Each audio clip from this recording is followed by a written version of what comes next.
What's going on, everybody? It's certainly been a while since I made another video, but, life stuff had been getting in the way. But I got some free time, so I thought I'd use it to make another one of these. So yeah, I don't really have anything to say, but, let's get into it.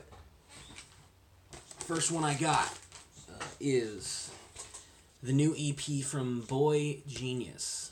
If you don't know this group, it's a collaboration between Phoebe Bridgers, Julian Baker, Lucy Dacus, who, before this record came out, I was a fan of every single one of them. And I think at some point I've shown at least one of their records on this channel. But yeah, this is like a collaborative EP that they released under the name boygenius. And good God, was it amazing. There's so many good... all the tracks are just solid. And all of them managed to have each of their personalities come through very well in their songwriting. All three of their personalities you can kind of hear. And you can sometimes hear who was kind of taking the reins on what song. But everybody still has a part on every song in this album. Some of my favorites on here are some of the more folkier, acoustic songs, Souvenir and Ketchum, Idaho is probably my favorite song on here. It's such a just gorgeous track. The harmonies, the guitar, their voices. Beautiful song. And speaking of beautiful, this fucking vinyl right here. Hell yeah. Clear on the bottom, got a lavenderish purple, and then you got the black. Goddamn. Whoever Matador put on this shit, you did a good job. But yeah, if you're a fan of any of these people, any of these three women, check this EP out. It's one of my favorite releases that came out last year. I'll probably do a top 10, top 20 sort of albums list at some point. Whenever I get the chance to do another one, I'll definitely try and do that. Alright, next record I got. Speaking of Lucy Dacus, I have her most recent album. This is Historian. Her style of songwriting is very indie rock based. Her first album I was not a big fan of. Seemed very plain in the terms of the indie rock singer-songwriter spectrum. Just very middle of the road, kind of just boring to me. This one, she stepped it up a little bit. She added more instruments. There's horns on these tracks, strings, and everything. But then she was more ambitious with the way she was structuring and writing her songs. There's songs on here that I believe hit 9 minutes. My favorite song on here, Night Shift, is I think about 7 or so. There's a lot of progression from her last album on this one, and it's very potent, and you can really tell. If you really want to get a feel for what she does on this album compared to her last one, listen to the songs Night Shift and Addictions, the two singles from this. Well, the whole album's great. I think if you like those tracks, you're going to like the rest of this album. It's a really, really wonderful, wonderful album. Picture her there. All the lyrics, and the record is just black, so won't worry about that. Next record I got is actually two in one packaging. It's Number One Angel by Charli XCX and Pop 2 by Charli XCX, all in a little cool little gatefold there. Charli XCX, had a bunch of hits. Everybody knows who she is. If you haven't been keeping up with her recently, she's been kind of working with the PC Music Camp and more specifically A.G. Cook, and her production and her songs have gotten have been very forward-thinking and futuristic while still being very catchy and fun and very heavy on her personality. She has a very strong personality, in my opinion. Yeah, she released both of these. I guess she considered them mixtapes across the course of 2017. Pop 2 towards the end, and Number One Angel towards summertime. But there's a lot of really great songs on here. Pop 2 is certainly my favorite. This is a wonderful little album. But yeah, the production is very wonky. I guess very electronic and just strange. I can't really put any words to it, but There's a lot of really interesting things on the production side of things, and the lyrics don't slack either. Well, they might be talking about ridiculous things and stuff like that, but they're just wonderful, wonderful little pop songs with a really forward-thinking edge to them. If you want some good tracks on here, I would say 3 a.m. Pull Up is a great one. Roll With Me is great. On Pop 2, pretty much everything on Pop 2 is awesome. But Backseat, Lucky is beautiful, like really strangely beautiful song, something you wouldn't expect on this album. I Got It is fucking awesome with Brooke Candy, Cupcake, and Pablo Vittar. And there's a song on here, and I can't remember which one it is. Out of My Head, which has some production from SOPHIE, who is also released one of my favorite albums of this year. She is fantastic.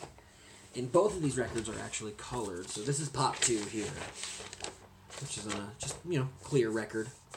Milky clear. And then number 1, Angel, if you couldn't already tell from the cover, is on red. Nice little solid red there. But yeah, Charli XCX, she's doing a lot with pop music right now. She's really thinking ahead with how things are sounding, and I can always appreciate someone who's doing that. Now, the reason I mentioned SOPHIE is because I got this shit right here, boys. Holy fuck, I love this album. This is SOPHIE. This is her newest album, Oil of Every Pearls on Insides. And my God, I love this album. Easily one of my favorite albums this year. So mind-bending and futuristic and weird and fun and I love it.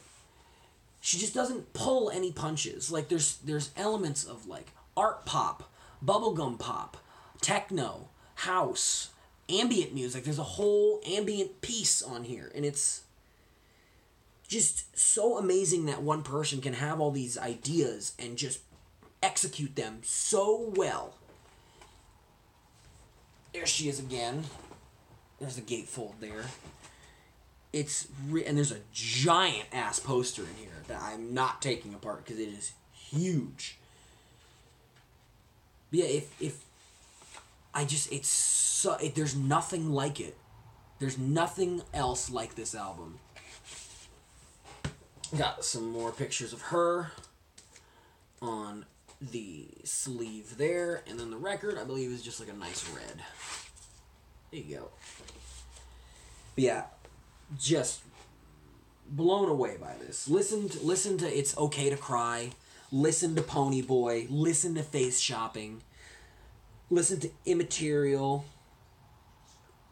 Listen to the album. Just listen to every single track. Just listen to all of them. Because do not skip this album. Legendary. I'm so excited to see what she's doing in the future. Because, woo, I love this album. Alright, going into 2 albums from the same artist. We're going to start with Melodrama by Lorde. Lorde, I'm sure a lot of people know her. Royals had a bunch of hits. Like, people know Lorde. This was her second album that came out in 2017, I believe. Yeah, 2017, I think. And for some reason, I just didn't check it out when it came out. I love her first album. Like, I adore her first album. It was my all-time favorite albums. But I just didn't check it out for whatever reason when it first came out. And even though I like the singles, I love Liability, I love Greenlight, and I just didn't listen to it when it came out. And the next year, so this year, very early on, I started listening to it and being like, oh, yeah, it's fucking great. Why didn't I listen to it earlier? But, yeah, so it's Lorde really just stepping herself up onto the next level. Really being more artsy, being more forward-thinking. Her sound isn't as skeletal anymore. There's a lot of, I can hear some Kate Bush in her music now. If you listen to Writer in the Dark, she literally just sounds like Kate Bush on top of that. But yeah, just a great progression from her last album, and it's such a wonderful pop album that, it's making catchy songs, it's making music that people don't have to think too deeply about, but she's not dumbing it down. She's making music that is, I wouldn't say ambitious, but just like has thought to it. She's not just trying to make some hits. She is trying to put herself into these songs while also making them perfect for like a radio or party. You can dance to these songs, but like there's just so much depth to what she's saying on a lot of them. It's a really just wonderful collection of tracks. Moving on from there, I do also have her first album, Pure Heroine. This is the one that's got all the hits. It's got Royals, it's got Tennis Court, Team on there. Besides that, every single song on here is fantastic. This is the record that most pop music sounds the way it does because of this album. Because this album is very skeletal, it's minimal, it's dark, it's quiet, it's moody.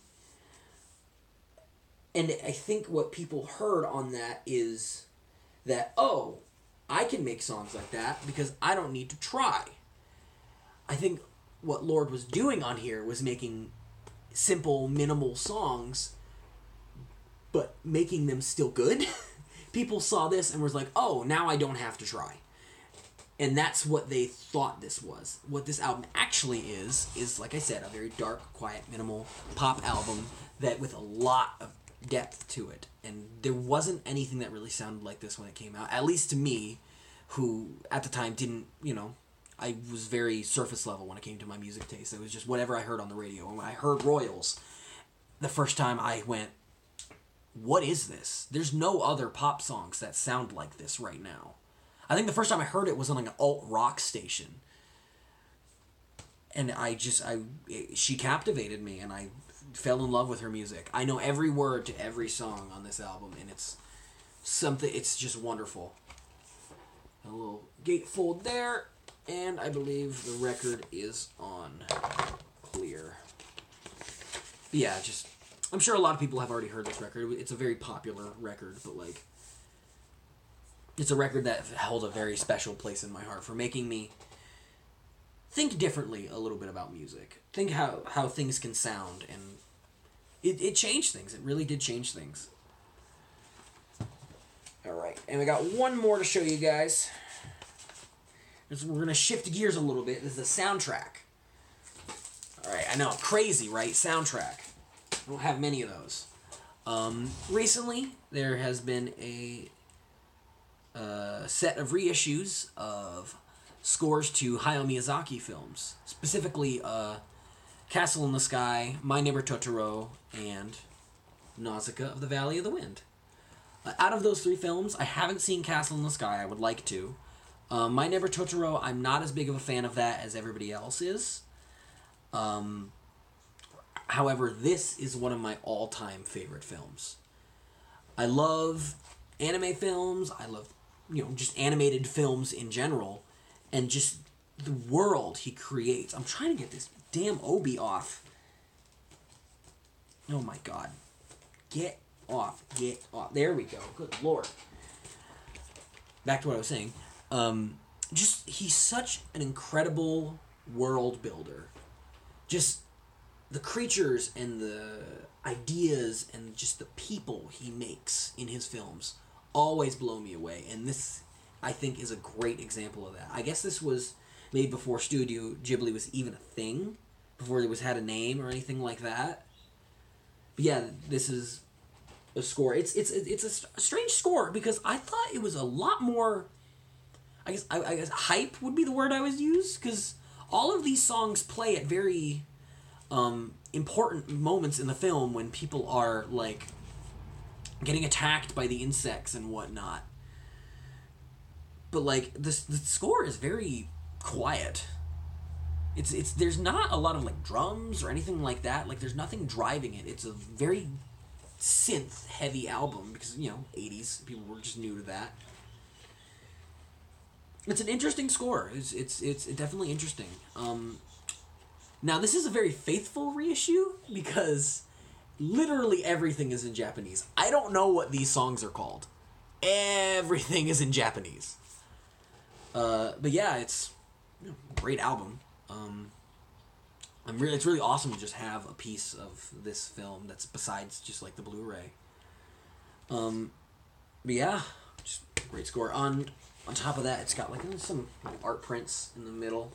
Can you open this thing? What is it? Yeah.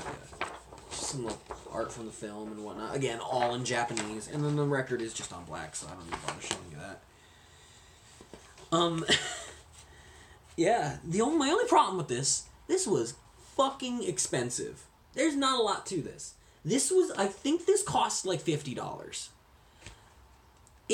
They're lucky I fucking love this movie, because I would have not paid that if I didn't love this movie as much as I did.